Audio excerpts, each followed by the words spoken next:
میرے محترم بھائی اور دوستو، اللہ تعالیٰ ہم سے قرآن میں مختلف سوال کرتا ہے. اس سوال کے پیچھے ایک مضمون، ایک مفہوم ہوتا ہے جو ہمیں سوالیہ انداز میں اللہ تعالیٰ سمجھاتا ہے. تو اللہ تعالیٰ ہم سے پوچھتا ہے ام خلقوا من غیر شیء، بتاؤ میرے بندو تم اتفاقاً پیدا ہوئے ہو یا تمہارا کوئی بنانے والا ہے. پھر دوسرا سوال کرتا ہے ام هم الخالقون، اگر تم اتفاقاً نہیں پیدا ہوئے تو کیا اپنے آپ کو خود بنایا ہے؟ بتاؤ میرے بندو. ام خلق السماوات والارض، زمین آسمان تم نے بنائے ہیں تو بتاؤ اتفاقاً پیدا ہو گئے ہو؟ اور اگر تمہارے پاس اس کی کوئی دلیل ہے کہ تم اتفاقاً پیدا ہو گئے ڈارون کی تھیوری کی طرح یا دہریوں کی تھیوری کی طرح، تو جاؤ تم آزاد ہو، تمہیں کوئی پوچھنے والا نہیں ہے، جو مرضی کرو. موت کے 200 جواب کتابوں میں لکھے ہوئے ہیں، سائنس کی کتابوں میں موت کیا ہے یہ، موت کیا ہے یہ، موت کیا ہے یہ، 200 جواب اور ایک بھی صحیح نہیں، ایک بھی صحیح نہیں. قرآن نے ایک جواب دیا اور 100% صحیح دیا. اللہ یتوفی الانفس حین موتہا، اللہ ہے جو تمہاری روحوں کو قبض کر لیتا ہے.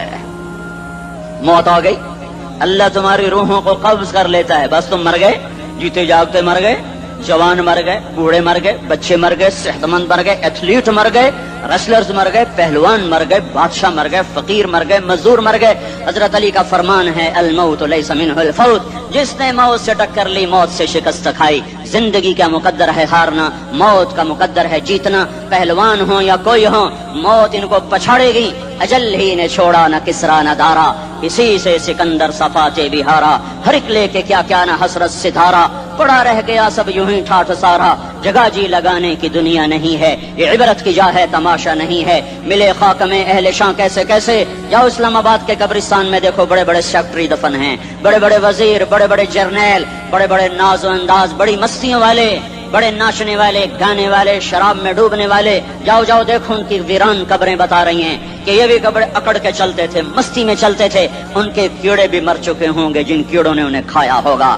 ان کی ہڈیوں کو قبر نے گھلا دیا ہوگا اور ریت کا برادہ بنا دیا ہوگا. جو کہا کرتے تھے اسلام آباد ہمارے کندھوں پر ہے، ان کی قبریں عبرت کا نشان ہیں. پکار پکار کر کہہ رہی ہیں کہ ملے خاک میں اہل شاں کیسے کیسے، ہوئے نامور بے نشاں کیسے کیسے، زمین کھا گئی آسماں کیسے کیسے. جگہ جی لگانے کی دنیا نہیں ہے، یہ عبرت کی جا ہے تماشا نہیں ہے. یہی تجھ کو دن ہے رہوں سب سے اعلیٰ، ہو زینت نرالی ہو فیشن نرالا. جیا کرتا ہے کیا یوں ہی مرنے والا، تجھے حسن ظاہر نے دھوکے میں ڈالا. جگہ جی لگانے کی دنیا نہیں ہے، یہ عبرت کی جا ہے تماشا نہیں ہے. تجھے پہلے بچپن نے برسوں کھلایا، جوانی نے پھر تجھ کو مجنوں بنایا. کبھی گا رہے، کبھی ناچ رہے، کبھی شراب پی رہے، کبھی ادھر گر رہے، کبھی ادھر گر رہے. جوانی نے پھر تجھ کو مجنوں بنایا. بڑھاپے نے پھر آ کے کیا کیا ستایا. بیٹا بھی کہہ رہا مر جائے بابا، بیٹی بھی کہہ رہی ہے مر جائے ابا، بیگم بھی کہہ رہی ہے مر جائے بڈھا، جان نہیں چھوڑتا. مولوی صاحب دعا کرو اللہ ہمارے ابا پر رحم کر دے. کیا مطلب رحم کر دے؟ ہماری جان چھوڑے جائے قبر میں. جن کے لیے تو نے ہزاروں مال اکٹھے کیے، کبھی رشوت سے، کبھی جھوٹ سے، کبھی دغابازی سے، کبھی فریب سے، کبھی کھوٹ سے، کبھی ظلم سے، کبھی ستم سے، کبھی کسی کے پیٹ میں پنجے گاڑ کے، کبھی کسی کی بیٹی سے چنی اتار کر، کبھی کسی کے منہ سے نوالا چھین کر، کبھی کسی کی زندگی کے چراغ گل کر کے، کبھی کسی کے گھر کے چراغ بجھا کر. جو تو نے اپنے سونے چاندی کے محل تعمیر کیے اور اپنے بچوں کے لیے سہانے خواب دیکھے، آج وہی تجھے ڈس رہے ہیں کالے ناک کی طرح. تیری ہائے پہ کوئی حرام کھانے والی اولاد کبھی ماں باپ کا سہارا نہیں بن سکتی. حرام پیسے کے گھر کبھی آباد نہیں ہو سکتے.